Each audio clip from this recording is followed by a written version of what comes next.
नमस्कार, आप देख रहे हैं न्यूज नेशन और आपके साथ इस वक्त मैं लक्ष्मी उपाध्याय। नमस्कार, आपके साथ हूं मैं खुशबू मनोरमा मिश्रा और आज हम बहुत ही अहम टॉपिक पर बात करने वाले हैं। बात चुनाव पर होगी क्योंकि कल आखिरी चरण का मतदान होना है, 7वें चरण का। और दूसरी बात यह कि बढ़ती गर्मी के बीच आखिरकार 300 लोगों की जान चली गई है अब तक।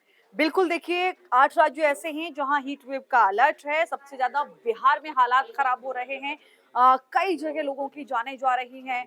अ, कई जगह अस्पताल जो है वो फुल हो गए हैं। और इस बीच दिल्ली की हालात आपने देखे हैं जी। खुशबू। दिल्ली में भीषण गर्मी के बीच पानी की भी जल मारामारी संकट हो रही है, बिल्कुल। जल और संकट अब भी गहरा रहा है। देखना होगा कि क्या हरियाणा जो है राज्य वो मदद कर पाएगा, क्या अतिरिक्त पानी दे पाएगा।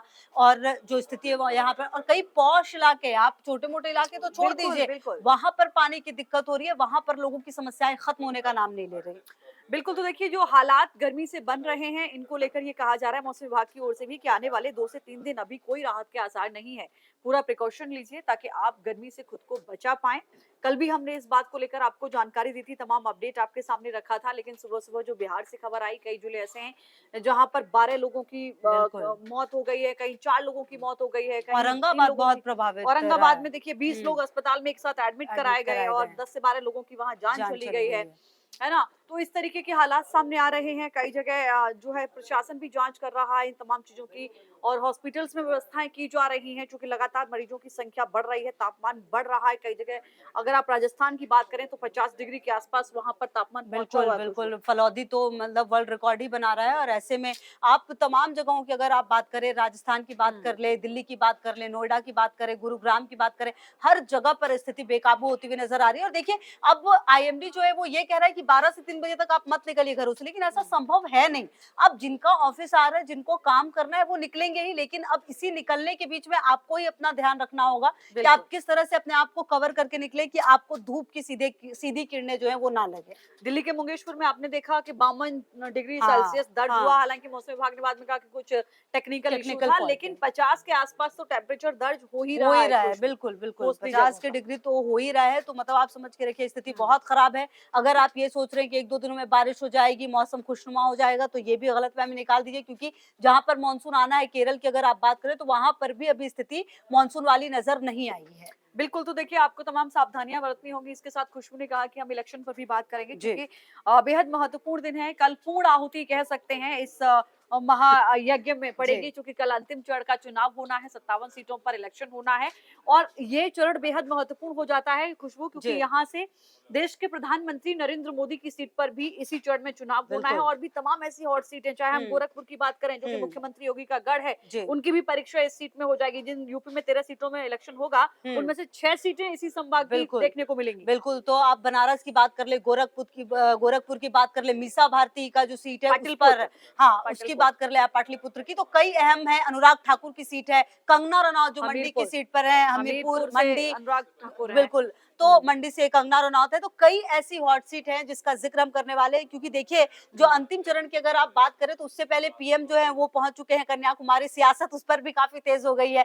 बहरहाल, अब जब कल वोटिंग होगी और खत्म, मतलब जब ईवीएम में लॉक हो जाएगी, कितने, दो 900 से ज्यादा प्रत्याशी हैं, बिल्कुल, 900 900 से से ज्यादा प्रत्याशी हैं जिनकी किस्मत का फैसला इस चरण में होने वाला है। 57 सीटों पर कल वोटिंग होनी है। बिल्कुल। और देखिए यूपी की 13 सीटें हैं, हाँ। पंजाब की 13 की 13 हम्म। सीटें, एक साथ हम्म। इलेक्शन वहाँ पर भी होगा।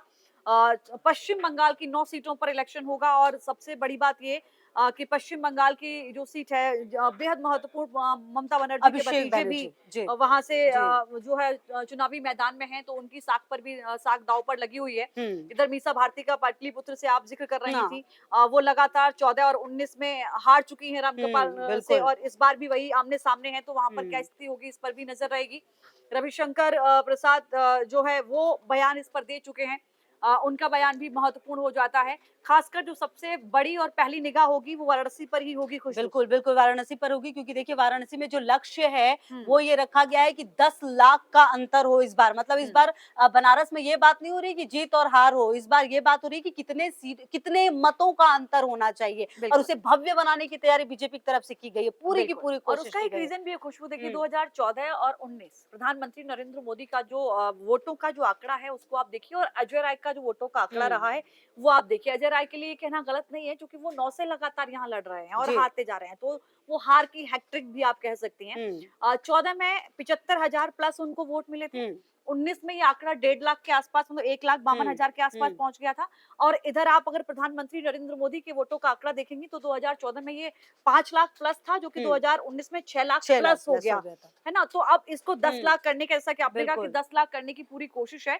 तो सबसे बड़ी चुनौती अजय राय के आगे नजर आती है, बिल्कुल क्योंकि वो चुनौती नजर लगातार, आती है, या फिर हाँ, ये कह लीजिए लक्ष्मी, ये नजर आता है कि वो क्या बचा पाएंगे। हाँ, मतलब बस। आप वो देखिए ना कि बनारस में अब जो हालात है वहां पर जब आप ग्राउंड पे पहुंचे, लोगों से बात करें, हुँ, वो जो स्थिति है गोरखपुर की और बनारस की, मैं दोनों की ही कहूंगी। हुँ, मतलब लोग बिल्कुल बहे हुए कि नहीं, यहाँ तो बहुत काम हुआ है, बहुत सारी चीजें हुई हैं, तो वो हुँ, बहुत पॉजिटिव माहौल है। और खुद पीएम की मौजूदगी वहां पर, आपको नामांकन के दिन याद होगा किस तरह से भव्य कार्यक्रम हुआ था, मतलब बिल्कुल, शक्ति प्रदर्शन था एक तरह से वो। बिल्कुल। और वहां के लोगों से बस अपील की जा रही है, युवाओं को कल लेटर लिखा जो फर्स्ट टाइम हाँ, वोटर्स हैं फर्स्ट टाइम पीएम ने, वोटर्स को कि आप क्या वोट वोट ज़रूर कीजिए, कीजिए, मतलब ज्यादा से ज्यादा वोट वोट कीजिए। कीजिए। तो हर तरह से कोशिश यही है कि बनारस में जो जीत हो वो भव्य हो। वो भव्य हो। और देखिए, हम चूंकि वीआईपी सीटों की बात कर लेते हैं, अभी आपने अनुराग ठाकुर का जिक्र किया, हाँ हमीरपुर से अनुराग ठाकुर की साख भी दांव पर है, चूंकि वो मंत्री रहे हैं। और 2008 में जो उपचुनाव हुआ था, तब उन्होंने यहाँ से जीत की हाँ बाजी मारी, और उसके बाद उन्होंने यहाँ से मुड़ के नहीं देखा। बिल्कुल 2009, लगातार जीते 2014, हैं। 2019 19 लगातार वो यहाँ से जीत हासिल करते रहे। बिल्कुल। तो अब अनुराग ठाकुर के लिए भी चुनौती है। हालाँकि देखिए अनुराग ठाकुर का जो स्टाइल रहा है लक्ष्मी, हम्म, अगर आप उसकी बात करें, बहुत एक्टिव रहते हैं। बहुत अच्छा। मतलब हर चीज़ को लेकर, अपने डिपार्टमेंट से रिलेटेड हर एक काम को लेकर वो बहुत एक्टिव हैं। युवा हैं, हम्म, लोगों के बीच में उनकी एक अलग अलग अच्छी पहचान है, अच्छी पहचान, पॉजिटिव वे में अगर इसे देखा जाए। बिल्कुल। बहरहाल अब तो उन्होंने कितना काम किया है अपने क्षेत्र के लिए, ये देखना महत्वपूर्ण होगा, और जनता के बीच में वो किस तरह से गए हैं, जनता के मन में क्या है, ये देखना होगा। ज़िक्र कंगना रनौत की सीट हाँ, का। मंडी सीट का जी, आप ज़िक्र कर रही थी, क्योंकि मंडी सीट देखिए बेहद महत्वपूर्ण हो जाती है। कांग्रेस का इसको गढ़ कहा जाता है, हाँ, और कहा जाता है कि मंडी सीट पर ना राजघराने का अपने आप में एक बड़ा प्रभुत्व वर्चस्व रहा रहा है, है, बिल्कुल। वर्चस्व रहा है। हुँ, हालाँकि 2019 में यहाँ पर जो है वो बीजेपी को सफलता मिली थी, लेकिन जब 21 में इलेक्शन हुआ, हुँ, उसके बाद यहाँ पर कांग्रेस की जो हुँ। प्रतिभा सिंह जिनके बेटे हाँ। विक्रमादित्य को हुँ। टिकट दिया गया है, हुँ, उन्होंने फिर यहाँ से बाजी मारी। बिल्कुल। तो इस बार जो है वो कंगना वर्सेस विक्रमादित्य का सामना है। हाँ, किस तरीके की स्थिति यहाँ पर बनेगी, इस पर सबकी नजरें हैं, चूंकि कंगना रनौत साफ तौर पर ये उन्होंने कहा है कि देखिए, मैं चूंकि मंडी की बेटी हूँ, और हुँ। कंगना रनौत को लेकर काफ़ी विक्रमादित्य का बयान वो भी बयान आपको बड़ा याद होगा कि चर्चा में रहा। सुप्रिया सुले हाँ, ने सुप्रिया बयान सुले जो ने भी, दिया था, उसके बाद कई सारे हाँ, ऐसे बयान थे जो सामने आए कि ये लोग तो घूमने आए हैं मंडी हाँ, में, बहुत सारी चीज़ें कही गई। तो अब उसका कितना लाभ, पीएम पहुँचे थे, याद होगा आपको, हाँ, अगर पीएम ने वहाँ प्रचार पर किया है। प्रचार-प्रसार किया था उनके लिए, हम्म, तो कितना फ़ायदा मिलेगा ये देखना होगा। और कंगना को अगर आप ऐसे देखें तो बॉलीवुड में उन्होंने एक अलग पहचान अपनी ज़रूर बनाई है, हाँ, लोगों के दिलों में राज करती है, लेकिन अब राजनीति में उनका किस तरह से पहला स्वागत कदम है। होगा या नहीं होगा, ये देखना दिलचस्प बिल्कुल होगा। पहला कदम है उनका। बिल्कुल, पहला हालाँकि कदम है। विक्रमादित्य को अगर आप देख रहे हैं, तो उनको विरासत में मिली है हाँ, सियासत, यस। लेकिन कंगना रनौत का ये पहला कदम है सियासत की ओर, और इस कदम को बढ़ाते हुए उनको कितनी सफलता मिलती है, इस पर नज़र रहेगी। हालाँकि जो बड़ा फैक्टर कंगना के लिए यहाँ पर रहेगा, वो एक ही नज़र आता है कि वो जी। मोदी के नाम पर ही हाँ, और वो चुनावी शुरुआत से मैदान में, कहती भी रही हैं कि हाँ, मोदी ने अच्छा काम किया है, मोदी जो कह देते हैं वो हमारी पार्टी में हो जाता है, हो ऐसी और जाता है। पार्टियों में नहीं है। उनके कई ऐसे बयान सामने आए हैं जिससे वो हुँ, लगता है कि वो बहुत ज़्यादा प्रभावित रही हैं। रही हैं। तो चलिए इस सीट पर भी नज़र रहेगी। और बात मीसा भारती की जो आप कह रहे थे, लक्ष्मी हाँ, पाटलिपुत्र सीट, ये काफ़ी अहम है। 2008 जी। से ये जो है अस्तित्व में सीट आई, यहाँ पर हुँ, 3 बार इलेक्शन हुआ है खुशबू। और देखिए, यहाँ पर एनडीए का प्रत्याशी जीतता रहा। हुँ, हालाँकि आरजेडी से सबसे पहले जो रामकृपाल यादव थे वो वहीं से जीते। बिल्कुल। लेकिन उसके बाद 2014 और 2019 में बीजेपी की सीट से वो चुनावी मैदान में हुँ, उतरे, हुँ। और वो जीते। मीसा भारती को 14 और 19 में दोनों में दोनों में उन्होंने हराया। मात दी। तो अब तीसरे में अब हैट्रिक लगा अब पाएँगे। तीसरी बार भी आमने-सामने का हाँ। मुकाबला है। मीसा भारती के लिए एक कि बड़ी बड़ी चुनौती है चुनौती है, यहाँ वो पर। दिखता भी है। आप हाँ, देखिए, अच्छा मीसा, जब हम हर चीज़ का ज़िक्र कर रहे हैं, तो ज़िक्र ये भी कि मीसा भारती का भी एक प्रचार-प्रसार के दौरान जो उनके भाई हैं, उनका एक वीडियो काफ़ी वायरल हुआ था, अगर आपको याद होगा। हाँ। हाथ उठा दिया था उन्होंने, हाँ, हाँ, और हाँ। बहुत नेगेटिव वे में वो चला गया था। हालाँकि उसके बाद उन्होंने क्लियर किया कि नहीं, नहीं, मैंने हाथ इसलिए उठाए क्योंकि वो हाथ लगाए थे, बहुत सारी बातें हुई हैं। तो हाँ, अब मीसा भारती को भी कितना फ़ायदा होगा, किस तरह से वो जनता के और बीच में गई खुशबू, हैं। यहाँ पर जी। यादव वोटर जो है वो एक बड़ी भूमिका निभाता है इस हुँ, सीट पर। हुँ। निर्णायक भूमिका आप कह सकते हैं कि यादव वोटर की यहाँ पर रहती है। हुँ, बिल्कुल। तो चलिए इस सीट पर भी नज़र होगी। और इसी के साथ हम अगर चरणजीत सिंह चन्नी की भी बात कर लें, हाँ, जालंधर सीट से हुँ, हैं, मुख्यमंत्री रहे हैं, और जितने टाइम के लिए मुख्यमंत्री रहे थे वो अब उसी का रिपोर्ट कार्ड लेकर जा रहे हैं कि भाई जब मैं था मुख्यमंत्री तो देखो मैंने क्या-क्या काम किए हैं। बिल्कुल ठीक कहा आपने, और ये भी कांग्रेस का गढ़ कहा जाता है। जी। जो है वो अपने गढ़ को बचाने के लिए, चूंकि देखिए दलित समुदाय से आते हैं, तो ये भी एक फैक्टर है जातिगत समीकरणों के हिसाब से आप देखें, और चूंकि वो पूर्व मुख्यमंत्री भी रह चुके हैं, तो अपने गढ़ को बचाने के लिए चरण सिंह चन्नी को यहाँ से उतारा गया है। और आपको एक बहुत ही दिलचस्प बात बताऊं खुशबू, कि जी। यहाँ से 12वें प्रधानमंत्री भी इस सीट का प्रतिनिधित्व कर चुके हैं दूसरे। बिल्कुल। तो चलिए अब नजर तो इस पे भी रहेगी कि इसका कितना फायदा मिलेगा। हम्म। बहरहाल एक सीट और जिसका जिक्र अफजल अंसारी, अब जलन जो गाजीपुर से हैं। अब गाजीपुर से। आपको याद होगा कि और भाजपा से जो है पारसनाथ राय और बसपा हम्म। से उमेश सिंह हम्म। यहाँ पर हैं।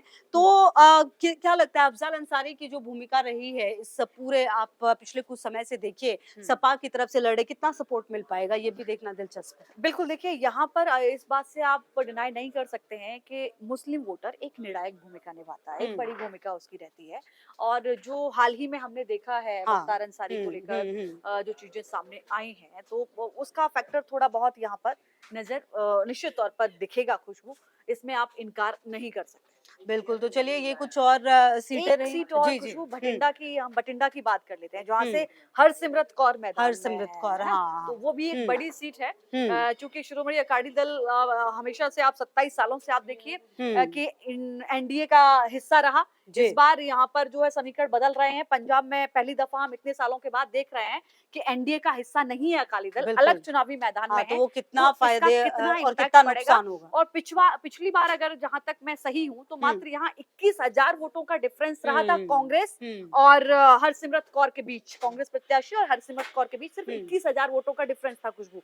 तो बहुत बड़ा अंतर नहीं था। तो उसे और पाटना, क्या इस बार उसे वो बढ़ा पाएंगे या नहीं बढ़ा पाएंगे, या जीत फिर पाएंगे, कम हो जाएगा। इस पर नजर जरूर बनी रहेगी सबकी। बिल्कुल, तो देखिए ये वो सीटें हैं जिसका जिक्र हम कर रहे थे, बड़ी सीटें थी जिनका जिक्र हमने किया। लेकिन इन सब के बीच अगर कल देखिए आपके निर्वाचन क्षेत्र में आती हैं ये जगह जहाँ पर चुनाव होना है, तो वोट जरूर जाइएगा देने। लेकिन इसके बीच ये भी ध्यान रखिएगा कि गर्मी बहुत है। और लक्ष्मी देखिए, चुनाव आयोग भी ये कहता है कि अगर आप वोट देने भी निकल रहे हैं तो ध्यान रखिए कुछ बातों का, कि आप किस समय पे निकलें, क्या प्रिकॉशंस लें। तो ये बहुत ज्यादा जरूरी है कि आप धूप से बचकर और जाइए जरूर और अपना मतदान कीजिए, क्योंकि यही आपका अधिकार भी और कर्तव्य भी है। बिल्कुल, तो देखिए आखिरी कहते हैं कि पूर्ण आहुति कल हो जाएगी, सबकी बिल्कुल। किस्मत ईवीएम में कैद हो जाएगी। एग्जिट पोल भी खुशबू कल से आना शुरू हो जाएंगे। न्यूज नेशन पर और भी देखते आप देखते देखिए exit poll चुनाव भी जरूर खत्म देखिए। होने चुनाव वाला खत्म है, होने जिसका वाला है, 4 जून को रिजल्ट आ जाएगा। तो कल बिल्कुल ठीक कहा खुशबू ने, अपील की है कि अगर आपके क्षेत्र में भी कल मतदान है तो निश्चित तौर पर घर से निकलिए, अपने मताधिकार का इस्तेमाल कीजिए, लेकिन गर्मी से आपको बचा के रखना है खुद को, और पूरा प्रिकॉशन जरूर कीजिए। अपना बहुत ख्याल रखिए। आज के लिए इतना ही। नमस्कार।